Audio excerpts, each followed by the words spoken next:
This is Art Sense, a podcast focused on educating and informing listeners about the past, present, and future of art. I'm Craig Gould. On today's episode, I speak with artist Gisela Colón.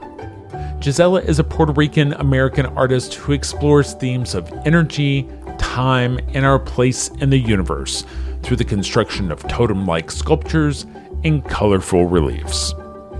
She is particularly known for her use of unique light-activated colors which refract light in unexpected ways.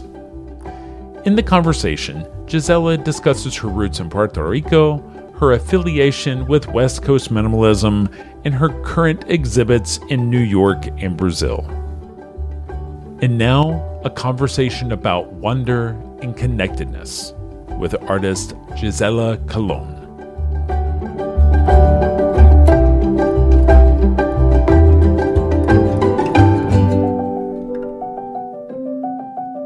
Gisela Colón, thank you so much for joining me today on the Art Sense podcast. Gisela, you have a number of exhibits going on right now. One at Efrain Lopez at 356 Broadway in New York through June 22nd, and a show that is currently up, but in its last days in Brazil at the Museu Nacional da República in Brasilia. You have another exhibit coming up later in the summer in Brazil. So very busy. So I really appreciate you taking time out to talk to me about your art practice. But Gisela, I like to start with artists with a hypothetical, which is, say you're at a dinner party next to a perfect stranger who has no idea who you are or what your work consists of. Where do you start to explain it to them?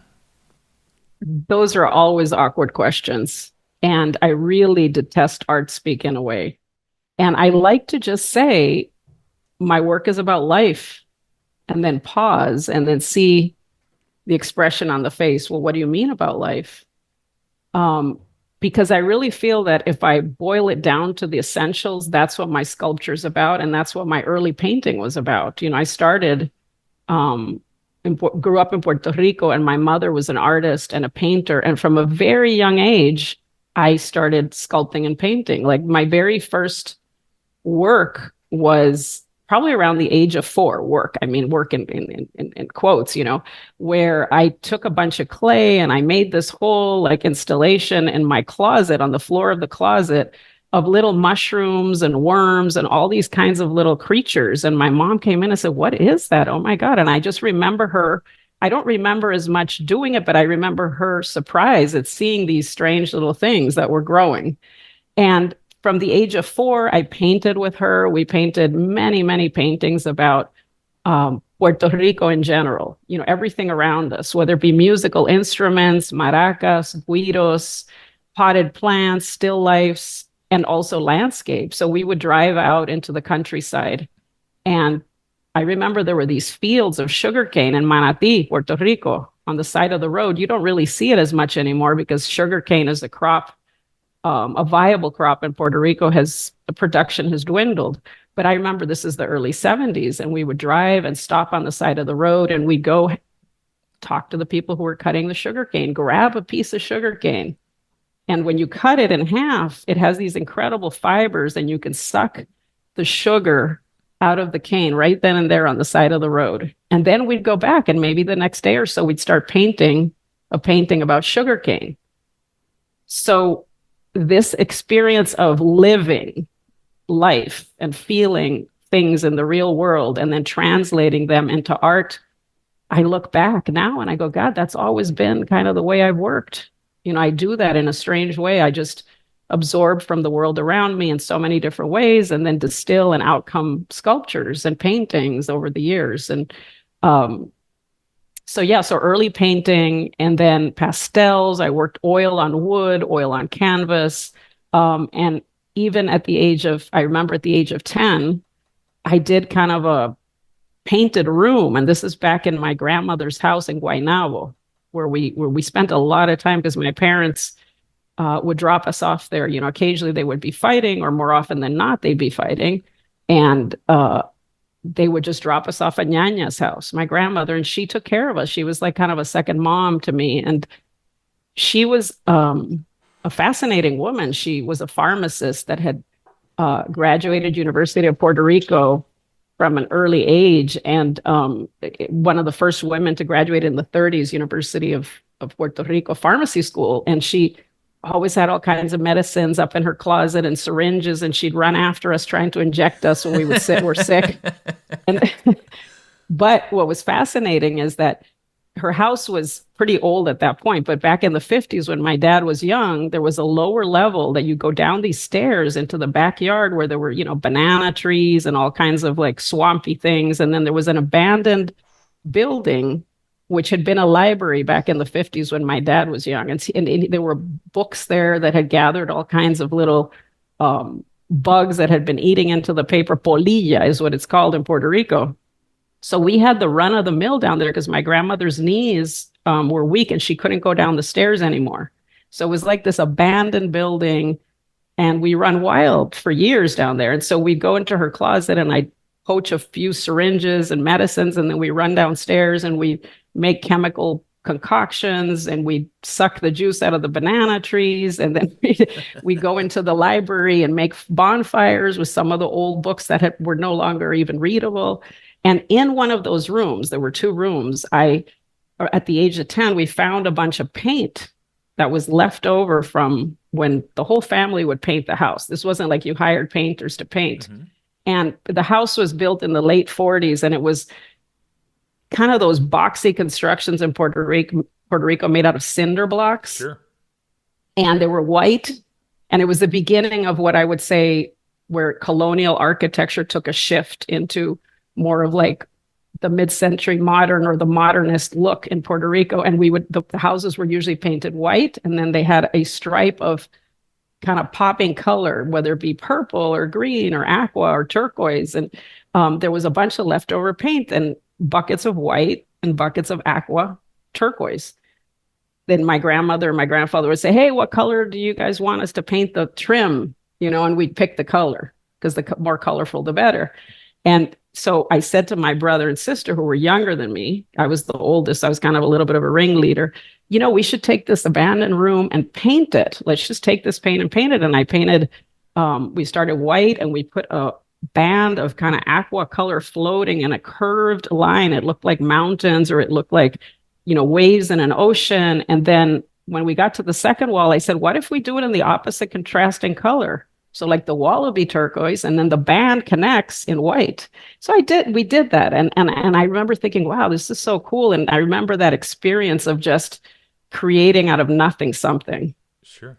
And so from an early age, having all that raw material around me on the island is still kind of fuel for thought many decades later. So listening to that story, did you identify as an artist right away as a kid? Because I feel like that's kind of a theme, when I talk with artists, somewhere along the way, it becomes part of our identity. And I think that's true of anyone, whether you think that your identity winds up being tied to athletics or academics or whatever. But did you find that given what you were doing with your mom, that early on your identity was, I'm an artist? Was that even a conscious thought? I think I knew I was an artist, but not in the definition that we use today. I identified with the making and the creating as kind of an innate thing that would just come out of me. And it took me decades to come back to it in the real way, because growing up in Puerto Rico, we were very deprived at some point. I lacked food in my teenage years. I confronted a lot of adversity, and gun violence and femicide, even in my closest family. And, I lost my mother when I was 12. And so the experiences that I went through were very harrowing, and it didn't even cross my mind to become an artist as a profession, because I thought, well, how am I going to make a living? I need to find food. It was survival mode. And so in my limited exposure, when I went to University of Puerto Rico, I said, well, I'm going to study something that I can have a real job and get myself out of this situation of being mired in suffering and powerless, because that was how it felt to me as a child and as a as a young woman, completely powerless in a machista society. And I thought, I'm going to study something. And I thought, well, it's either doctor, lawyer, or teacher, or some, back then you don't have an understanding of all of the possible things you could do as a grown-up in that limited capacity. So I thought, well, I'll just become a lawyer. I'll go to University of Puerto Rico. I studied economics because it sounded kind of interesting. And I did a minor in political science with a focus on Latin America. And I felt like everything along the way I've absorbed and I've learned a lot from it. And then decided, okay, now I can go to law school. And I became a lawyer first. And I thought, well, this is what I have to do. I'll become a quote unquote respectable professional. It was kind of like forming that that identity that you want to become something that removes you as much as you can from your past. I didn't want to remember all the bad things. And I said, well, I'll be a respectable professional. I'll wear a nice suit every day. I'll carry a briefcase. And I did that for 10 years when I first lived in California. And I remember suffering every single day of it, thinking, God, this is just the most dry, antithetical to human nature profession, where you're tied to billable hours. You're a slave to time in a way. You are only as good as your latest piece of writing or your latest brief. And it took the life out of me. And so as an antithesis to that, what I do is on the weekends, I would paint. So I'd work, most of the week. And then on the weekends, I just go get canvases and oils. And I continued my painting practice always throughout that decade, but kind of on my own. Mm-hmm. And it wasn't until my 30s, after the birth of my first son, Jack, who you just saw, who helped me fix my microphone. I remember giving birth and having this inflection point of awareness where I said, oh my God, I just created a life. I just gave birth to this other human who's staring back at me with these little alien eyes, and it's a scary thing when you see these little creatures come out of you. I said, how did this even happen? Everybody gives birth every day and you don't think much about it. But when you experience the act of giving birth and seeing that life that you really didn't have that much control over, it just happened to you.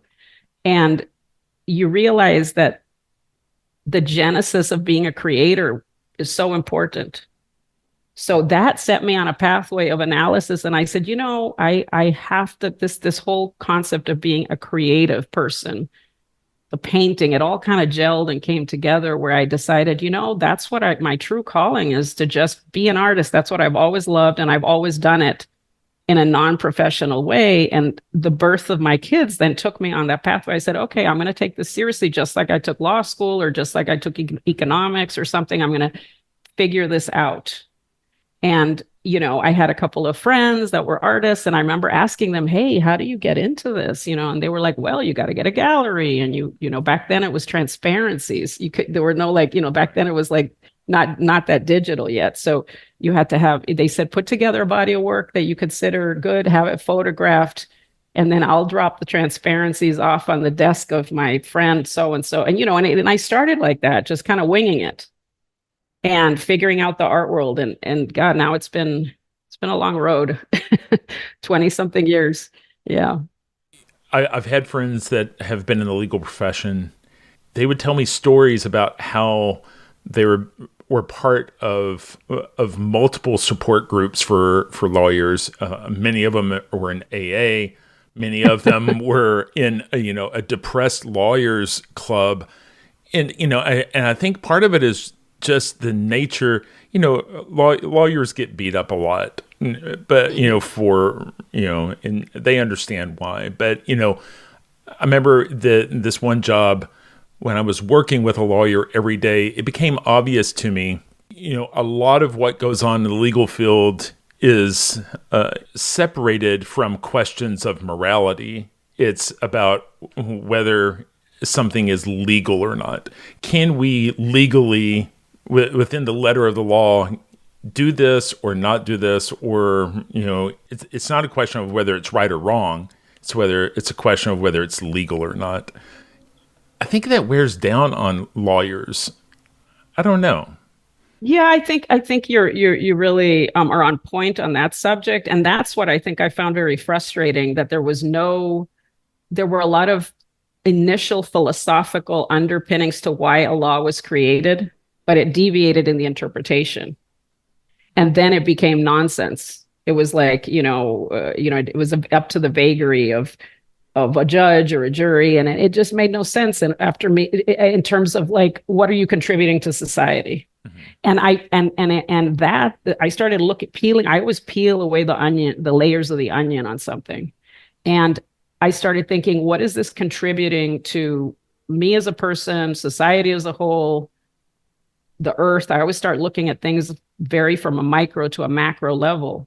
And that's when I realized that I had to be in a field that is constructive, that generates positive energy. And I became more and more metaphysical about it. None of that is going to contribute to improving the nature of humanity. And I don't want to sound like art is that, but art can touch a little bit of that we're looking for. The awesome, the elusive, the invisible, things that are why we're alive, why we're human, that essence of why are we here and where are we going, and those existential questions, I think, is what art can touch on. And that was really when I pivoted in that direction, because I had that realization that I needed to pursue something more. And so your work is an amalgamation or a reflection of this intellectual and spiritual pursuit that you've taken on. And I think over time it's become more and more spiritual, but obviously not in a religious sense at all. It's just more, the word spiritual, I think, gets misused a little bit. It's more its sense of accessing the invisible forces around us. Mm-hmm. And I, there's this long trajectory of perceptual art or non-perceptual art where you start with Frank Stella, what you see is what you see. And you have the, West Coast iteration of that, which is Robert Irwin. I want you to see yourself seeing. And I like to take it a little bit further where I say, I want you to feel yourself being alive. So it's that sense of communicating with the invisible forces around us, whether it be gravity, energy, time, the beginning, even going back to the beginning of the universe. And I find it really interesting that recently, I did a 23andMe test just for the heck of it. I said, I wonder what's going to show up here, and all of a sudden it came back. It said Arecibo, your immediate ancestors come from Arecibo, Puerto Rico. Wow. And I said, wow, these people, you get a swab of your saliva, and all of a sudden they can trace you to the specific town in Puerto Rico where my father was born and his ancestors. And I found that fascinating, because I've always said that our DNA not only carries our immediate past, but if we really trace it back, we can trace it back through all the different geological eras. We can go probably back to the Jurassic time and we were part of such and such lizard, or maybe the Precambrian era where we were part of a little cell forming in the original warm waters of the earth. And then if we go beyond that, we were matter that originated from the Big Bang, we're elements all put together. So I found that really interesting. Because I've always thought that our cells carry this crucial information inside us. And it's not only just matter, but also experiences that are passed down mm-hmm. through the eons. And we know things sometimes because we know them, not because we've had any exact reason for knowing them. And I think that that's contained, in the cells. What I think is interesting is that a big part of your work are these, I think for lack of a better word, parabolic monoliths, right? And when mm-hmm. and a lot of times in this generation, when we think of monolith, we think of that opening sequence to 2001: A Space Odyssey, right? Mm-hmm. And mm-hmm. so your work, it almost alludes to that. And, there's something very poetic about you doing that test and the results coming back to Arecibo, which is the home of what once was the world's largest observatory, largest telescope. Mm-hmm. The Observatorio de Arecibo, which is part of my own personal history. And when I was a kid, I went there several times, with school, with my father. And I remember it generated this understanding of like what was way beyond Earth, that when you're a child, it's a very impressionable moment because you think of outer space, then you think of like, oh my God, the planet is, normally your nose is to the ground. And in this sense, it just broadens your horizons to the future and what's possible. And the Arecibo message was this binary code that was beamed into outer space in 1974. And I remember that was a big deal because it was like, we are trying to communicate with outer space from our little island in Puerto Rico. It was in a sinkhole. It was this giant natural sinkhole, think like a football field. And they put this huge concrete dome. And with all this technology, and until recently, until 2016, it really was the largest telescope in the world. And when they beamed this Arecibo message, it was fascinating to think that we were trying to communicate with beings in outer space that existed. And it basically is a binary code that identified the chemical components of Earth, what a human being looked like, and languages. It contained all the basic information that if somebody in outer space could receive this message, which by the way, it's still traveling, they could identify the location of the solar system and try and find us. And it just gave me this incredible perspective that maybe we weren't alone, that maybe there's just so much more. And so that was an important moment, I think. And back to the totems that you just brought up, the parabolic monoliths, I think it comes full circle because the totem represents this kind of semiotic form where you don't need words necessarily to relate to it as a human. So you're talking about Space Odyssey and, the black plank there that they thought was a McCracken at the time. And then you have all these monkeys dancing around it because they saw some intelligence that they could connect with without words, and in a way, my monoliths are similar to that because no matter where I've taken them in the world, whether it be Saudi Arabia or the pyramids of Giza in Egypt, I see how people react to it. And this is from a common perspective. This is not art world necessarily reacting, but it's just like humans, that don't know anything about art. And they always look up to them in awe, like it contains some kind of unknowable piece of information that you want to glean. And I've had conversations with like younger people who come up to say, God, I wish I could just go inside this monolith, and I wish it could take me somewhere. I wish I could figure out the mystery of what's inside of it, or what does it mean? And so I think it relates to people in that kind of like nonverbal, primal, real way as a form. Yeah, that's a really beautiful thought. What would be on the inside? And maybe the right answer is one's imagination. Well, that's what we need, I think, more of on the earth is more imagination to move us forward, to get us out of these horrible situations that we find ourselves on the planet. And I think imagination is key. Think of new ways of doing things, of being, new ways of being. So your practice, there was painting. This Afran Lopez show has a collection of your paintings, but the majority of what we think of in terms of your work involves these, how would you describe them? The wall pieces are reliefs. I think you referred to them as pods, made of molded acrylic and fluid colors. How would you describe the work? Because I feel like anyone who sees the work, in a photo is going to misunderstand what they're looking at. They, at the very least, need to see a moving image of your work to get some semblance of what the work is. Yes, I think that they're confounding in a sense because you're not sure what you're looking at, especially in a photograph. So because they appear somewhat flat in a photograph.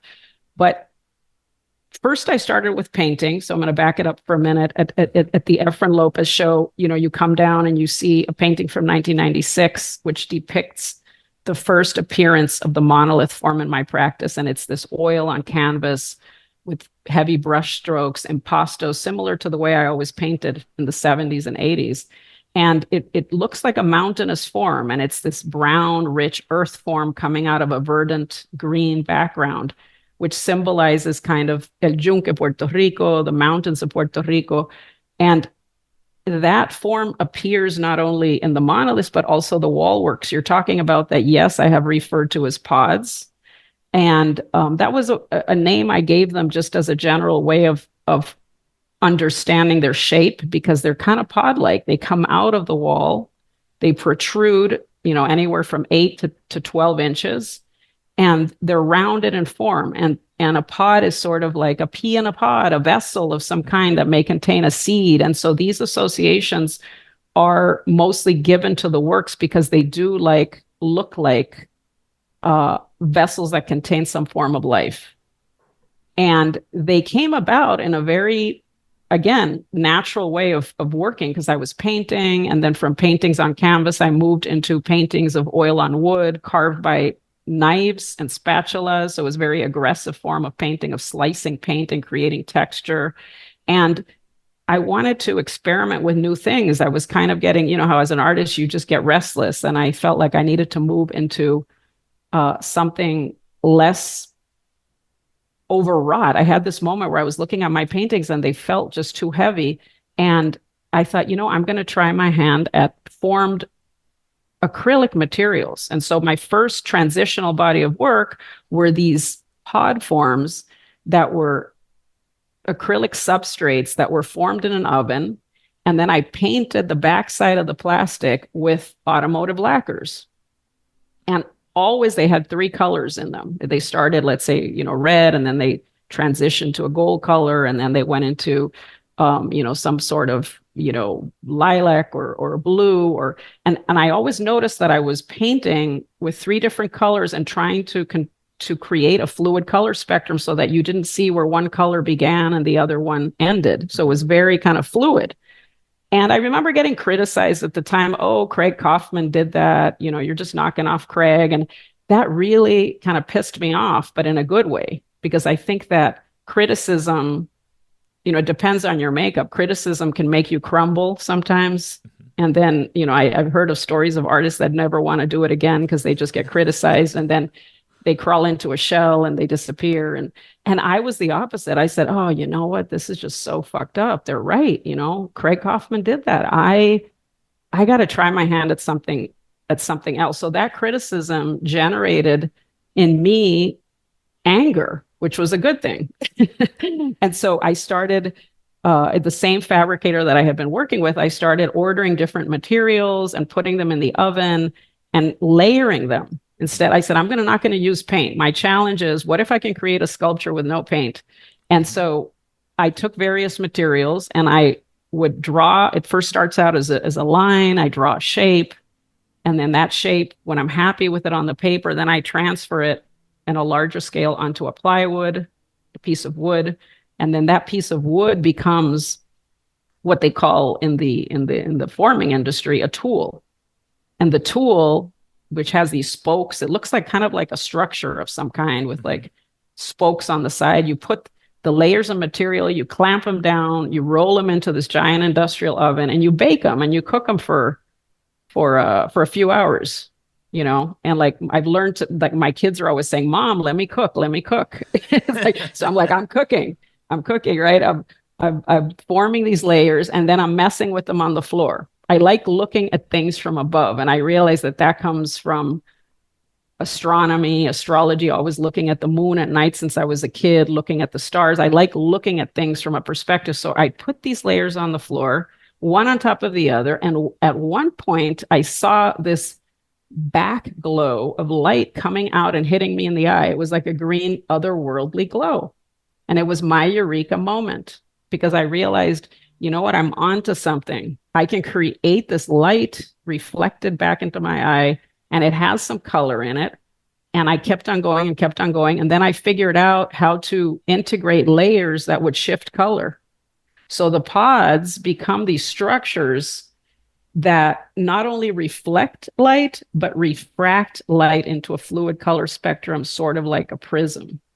So they pick up ambient lighting. A lot of people, they'll see them on the wall and say, oh, is that plugged in? No, there's no electricity at all, which I'm really proud of. It's simply the ambient light, whether it be a spotlight or natural light coming through the window, picks up the rays of light and refracts them into their constituent parts, creating a movable, mutable object. So depending on the position of the viewer, as they're moving around the work, they're going to see different colors and the form will be shifting, because the nucleus that I put inside also tends to disappear as you move around to the side of the work. So it has this combination of, shifting color, shifting form, and then connecting to the viewer. And I always say that this perceptual experience or phenomenological experience is one of impossible or imaginary colors, because it's really in the mind of the viewer.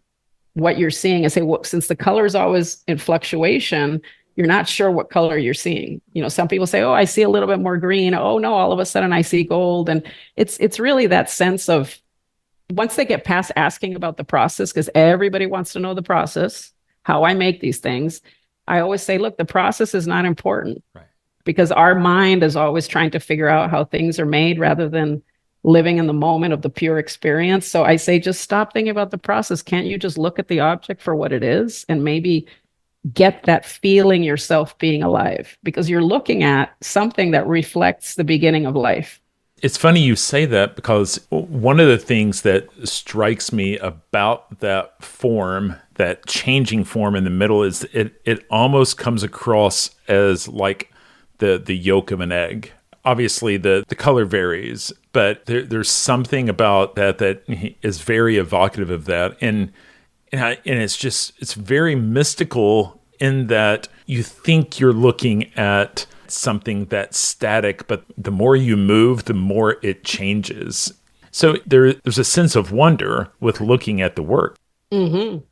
And I think that also, I really like to fluctuate between energies. So not only at being the beginning of sort of seeds of life, cells, primal beginnings, but also with the monoliths becoming the sense of gender fluid embodiments of energy. So you have the feminine, the female, the womb. People say, oh my God, this pot, especially in the museum exhibition in Brazil, I decided to put the wall works not on the wall, but as sculptures kind of on the floor on top of a wooden armature that is similar to the one I used back at the studio to form the work, sort of to illustrate where they came from, the genesis of their birth. They came out of wood, and wood comes from trees, and where do we come from? And this whole dialogue about where things come from in the beginning. So those, I had a few people say, oh my God, they look like wombs, like a mother carrying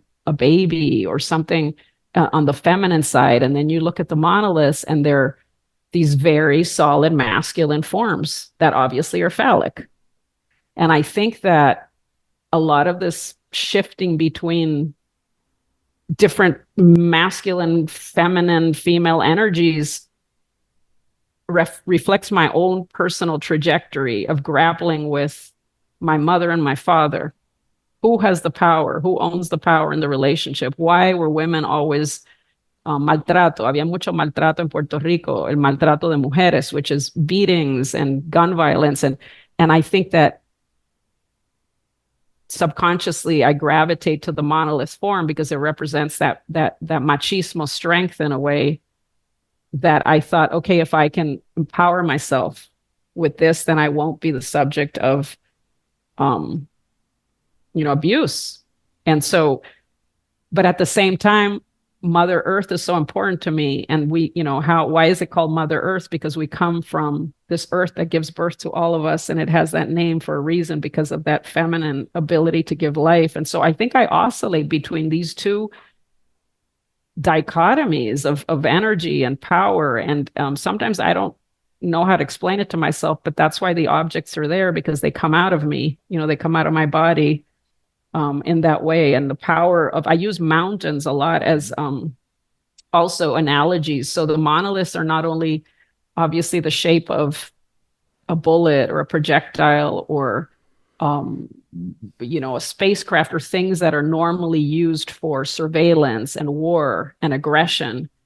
But also I transform that harmful masculine aggression into something that is positive, because I say, look, bullets can be transformed into mountains were a big source of strength for me.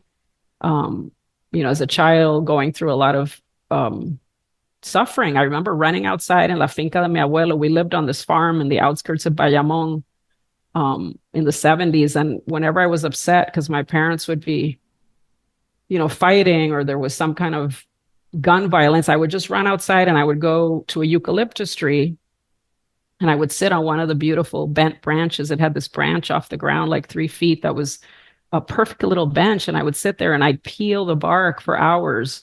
And it was fascinating how you could see the trunk, go from these vivid greens to golds to pink almost. And these little layers of the eucalyptus bark would come off. And then I'd go back a day or two later and they had healed. And I learned this whole lesson that nature provides of the process of regeneration and healing itself. So early on, I got this lesson from life itself, that things can fix themselves and time heals all wounds. And then I would spend time in the mountains, and the mountains were also these sources of strength and energy, because I would just look at the rocks and feel how the earth had come out of the ground in the mountain building process, this orogenic process of folding and crumbling and pushing. And I just would imagine how the earth would be exploding, millions of years ago, and these things would come up and they would be solid and nobody could take them away. And I remember identifying with that sense of strength that the mountain would give. And in Puerto Rico, there's all these incredible mountains. And in fact, in Efraín Lopez's show, I did a series of drawings, which I returned to, for the first time in many, many years, a series of 5 drawings that represent 5 important mountains to me growing up in Puerto Rico. So the series is titled Llevo la Tierra por Dentro, Serie Montañas de Puerto Rico. And the mountains are Los Picachos de Jayuya, where my grandfather would take me as a child, which are incredible. El Yunque Rainforest, which is the most well-known, rainforest in Puerto Rico, which is fantastic. I mean, the jungle, walking amongst the plants, the flowers, really gives you a sense of life and energy. And then La Cordillera Central is the third drawing, where the Cordillera Central is this backbone of the island, which is undulating. And it's this fabulous, you could take a drive up to the top of the island and you can get to some of the top peaks of the Cordillera and look down and you see the ocean far away. So it gives you this sense of the island itself was a mountain. So when you look under the ocean, Puerto Rico is itself the rim of kind of an ancient volcano/mountain, a vestigial form that is sticking out of the water. And then the fourth drawing, Las Piedras del Collado, Calley, which is also informally known as Las Tetas del Calley, which is the tits of Calley. And it was also a special place that I went there as a teenager, running away from my dad. It's a long story, but that mountain also had a special place. And then the last one, the fifth mountain, is called El Cerro Maravilla. And the earth of this drawing is red. And it's because it memorialized a killing of 2 young men in the late 70s, where they went to the Cerro Maravilla. There was an electric tower there, and they had matches and they had some paraphernalia on them. And the police thought they were going to blow up the tower, and they were shot. They were kneeling and shot from behind and killed by the police. And I remember that was such a shocking incident to me, especially with what I was going through at that same age, where they murdered these 2 young guys, and then there were the hearings, Las Vistas del Cerro Maravilla, that went on and on for the entire summer of 81. And I remember I was glued to the TV watching the prosecutor trying to carry out justice for the deaths of these people.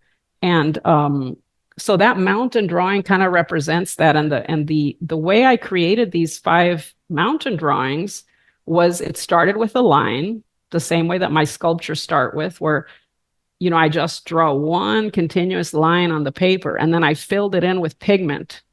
And I use some of the pigments that I use inside my monoliths, which are dichroic and hand mashed and hand prepared pigments. And I mix them with a little bit of gunpowder and also with a little bit of earth from Puerto Rico to create these line drawings of the mountains. And so it's a really special work of art in the exhibition because it brings everything full circle, kind of from the original painting of the 90s to the monolith sculptures coming out of the floor that are a literal kind of mountain, a totem of a mountain, to the wall works. And this wall work is also very special because it's an autorretrato, which is a self-portrait of myself, shaped like kind of a mountain. You know, so I lied down on the plywood and I had the line of my body traced all around me. And it's the exact same height and width of my body. And it became the wall work hanging as sort of like mountains are inside me. I became a mountain. I grew out of the land. My body embodies all of the energy from the earth. And then I'm also shaped like one. And I kind of emit this mountainous light in the wall work. And then it ends full circle with the 5 mountain drawings to become a little bit more of a literal illustration of the mountain itself and a specific particular location in Puerto Rico.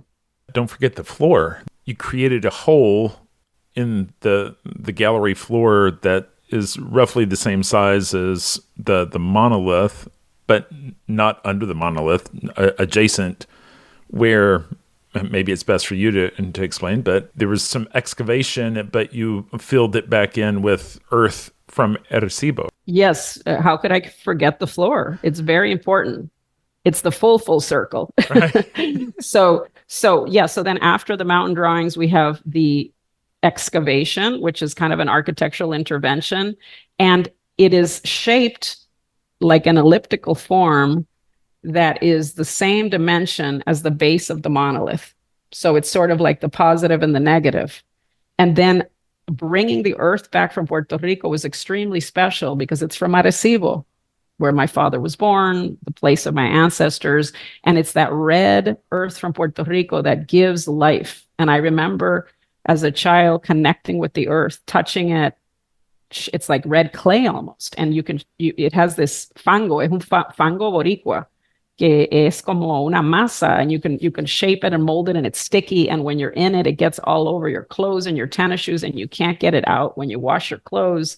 And it's because it contains hematite, which is the mineral that gives that red color. And hematite is a very special pigment because it was the earliest pigment used by humans to draw in the caves. And it's just kind of goes back in time to the origins of us as humanity. How do we express ourselves? With hematite pigment. And so I scattered these hematite rocks on top of the earthen intervention. And it's the results are very kind of grounding and poetic in a way, because then you see this large monolith that contains earth, you see the drawings that contain the earth, and then to experience the actual earth, I felt like it was really special that I was able to cut through the hole to the floor of the gallery and make a big hole. So thank you, Efren. Yeah. But again, colors in your DNA, right? I've heard you speak before about some of the influences, some of the artists that have inspired you. Their use of, West Coast minimalism, the use of color, the exploration. Can you talk about some of those influences? Because, I think it's easy to see how you fit within the legacy of some of those artists.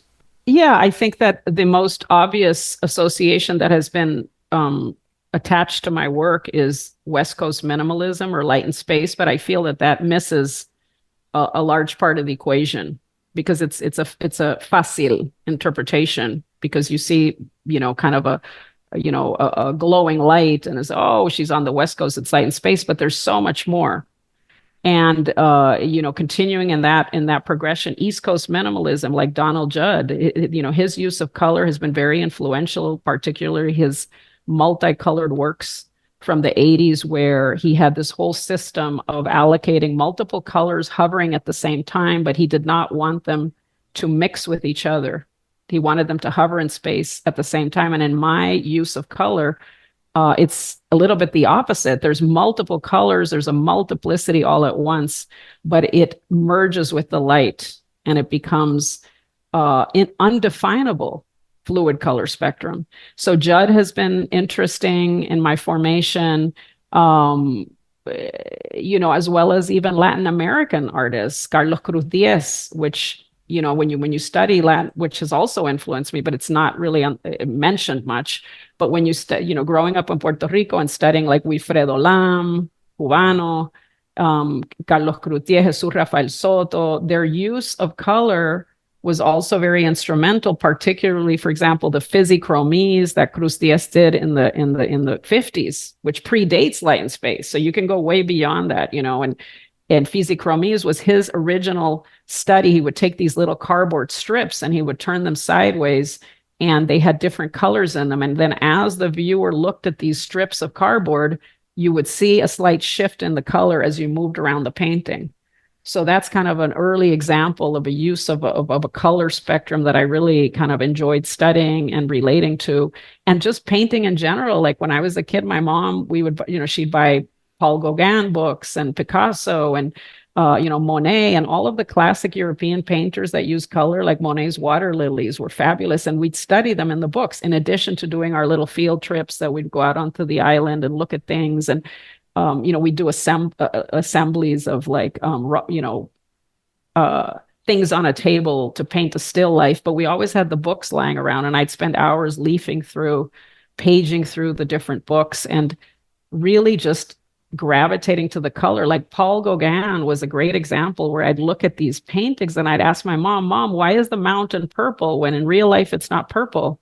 Or why does the floor have these waves of yellow juxtaposed with random blue on the ground when I know the grass is not that color? So it was a way of studying painters through books that years later I studied when I took my backpacking trip through Europe in 1990. I remember going to all the museums and seeing some of the works in person that I had studied as a child in books. And it was always this just absorbing the use of color in any art that I would come across, really.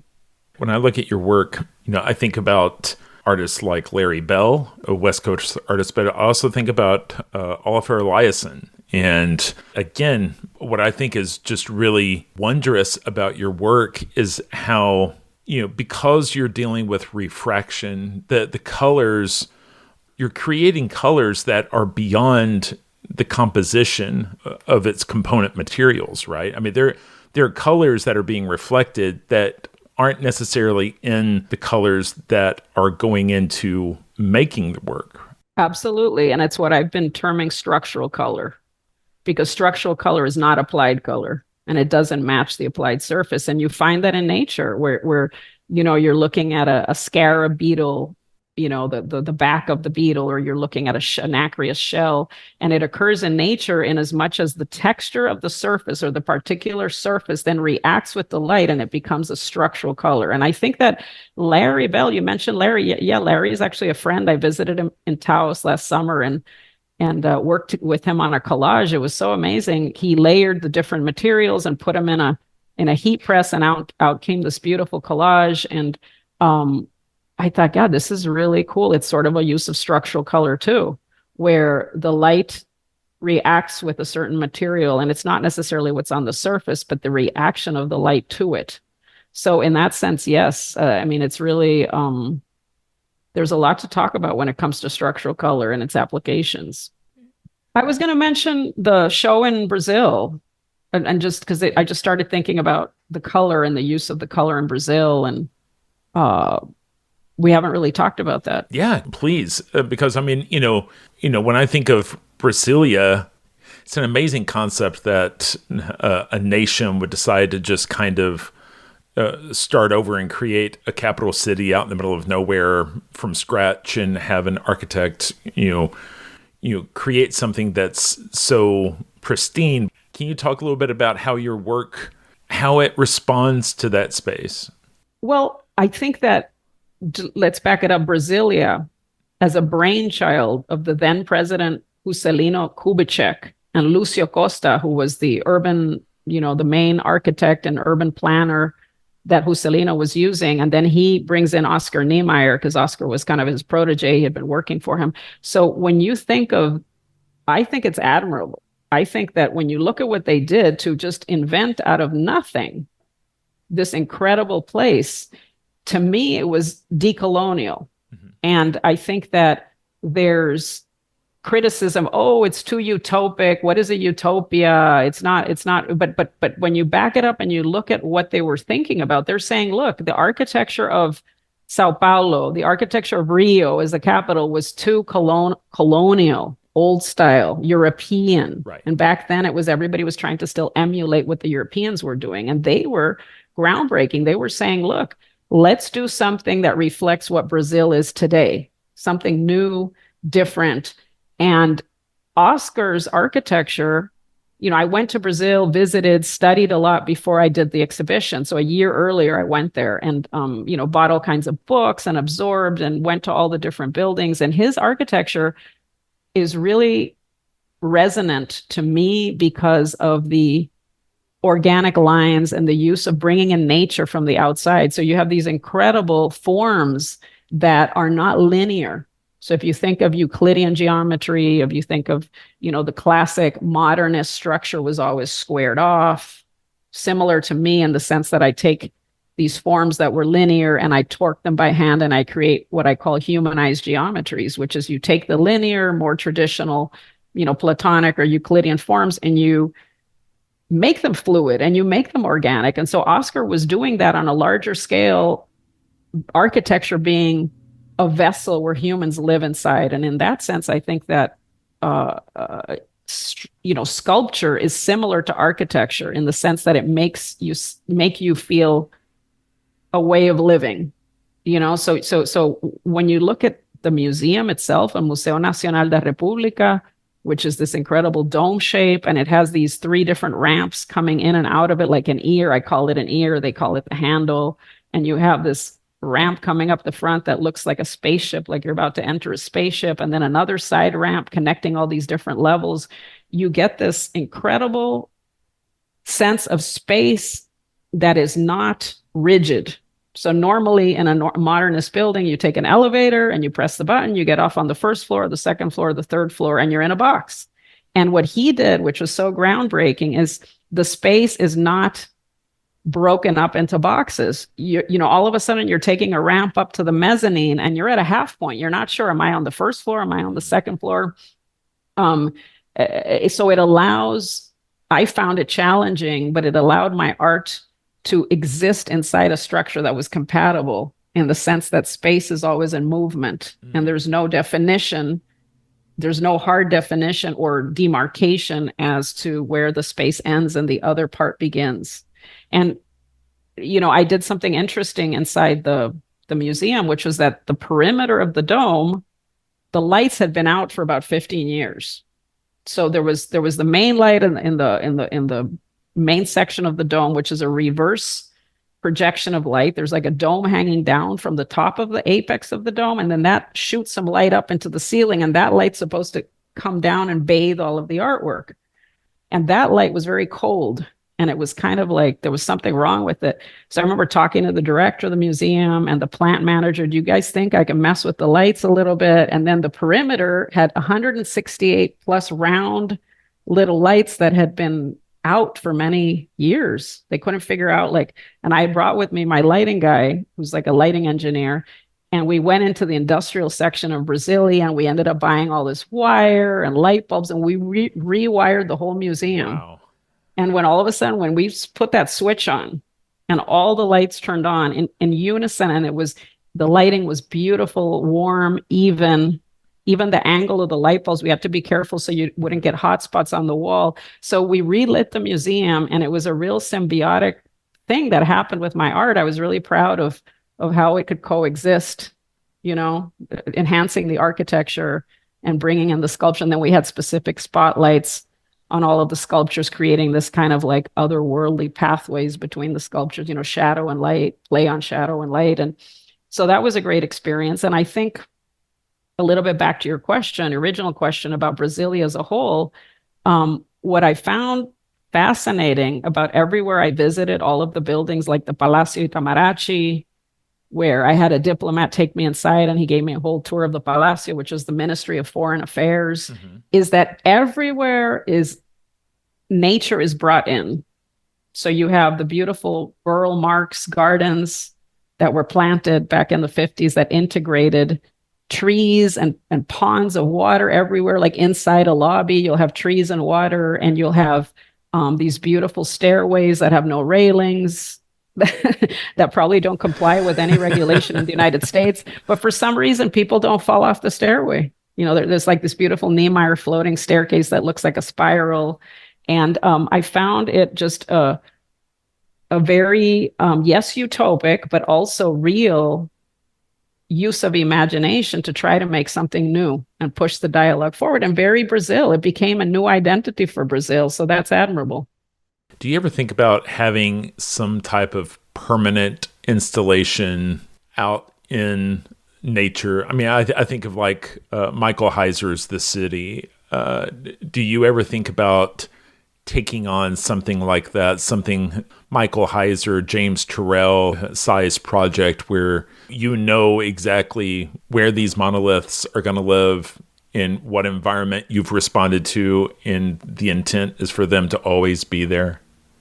Absolutely. I've had lots of ideas of unrealized projects, but hopefully I'll get to materialize them eventually. And one of them is this oscillating positive and negative, not necessarily involving a monolith, but carving into the land and going underneath the land and having kind of an elliptical shape under the land where, there's light coming through into the elliptical shape, and then continuing walking and then going up on top of a mountain, which has a plateau shaped like an ellipse and has reflective material on it. So I have this idea of this oscillating positive and negative forms that are elliptical and monolithic, but built into the land, not an object placed on the land in a sense.